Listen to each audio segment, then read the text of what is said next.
that put me into a moral dilemma, you see, because to get one of the modern computers of the day, which was the early 80s, you would have to get a proprietary operating system.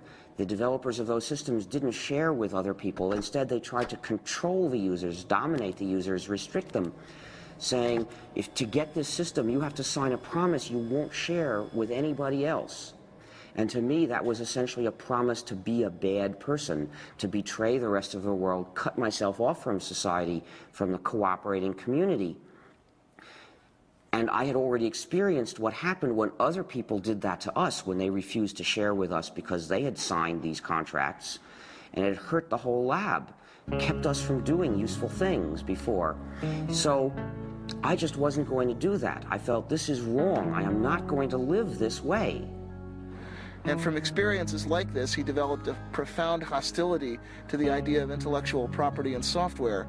He eventually acted this out by founding the Free Software Foundation. So I looked for another alternative, and I realized I was an operating system developer. If I were to develop another operating system, and then as the author encourage everyone to share it, say, everyone, you come and get it, use this, form a new community, not only could I give myself a way to keep using computers without betraying other people, but I'd give it to everybody else too. Everybody would have a way out of that moral dilemma. And so I realized this was what I had to do with my life. I actually began the project in January of 1984. That's when I resigned from my job at MIT to start developing the GNU operating system. Now, I should explain that the name GNU is a hack, because it's a recursive acronym. It stands for GNU's not Unix. You see, so the G in GNU stands for GNU.